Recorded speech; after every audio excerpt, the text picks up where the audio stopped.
យើងចូលមកក្នុង account Facebook របស់យើងមកហើយចុចកន្លែងអក្សរ Q ពណ៌ដិតនឹងមកហើយបន្ទាប់មករកចាំវា load ហើយដល់មកវាចូលដល់កន្លែងហ្នឹងយើងដាក់ monetize ចុចកន្លែងហ្នឹងមកហ្នឹងហើយអូសមកក្រោមបន្តិចដើម្បីយើងរកមើលអាកន្លែងនេះ content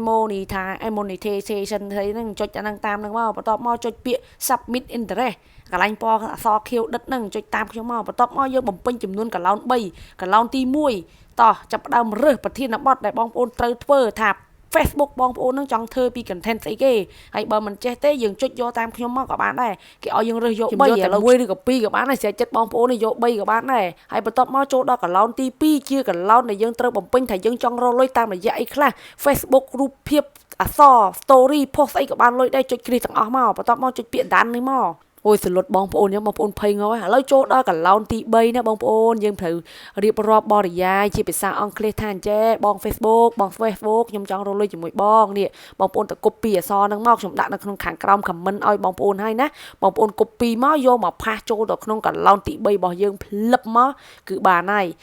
ខ្ញុំបានកែគុណខ្លះដែរហើយកន្លែងក្រោមនេះបងប្អូនកុំធ្វើវាអីអសោះណាបងប្អូនចុចទៅខាងលើវិញដើម្បីចុចចេញហើយបងប្អូនត្រូវចុចអក្សរពណ៌ខៀវខាងក្រោមនេះចុចផ្លោះឃើញទេវាបានហើយវាសួរបញ្ជាក់យើងណាយើងប៉ះឲ្យក៏បានដែរវាបញ្ជាក់យើងអញ្ចឹងណាបងប្អូនចុចអក្សរពណ៌ខៀវខាងក្រោមផ្លោះមួយទៀតមក Facebook បានទទួលសារ message ពីយើងឲ្យថាយើងកំពុងតែស្នើសុំ Facebook ឲ្យបើកការរកលុយហើយបើយើង post វីដេអូល្អៗ content យើងល្អៗវានឹងទម្លាក់អា tool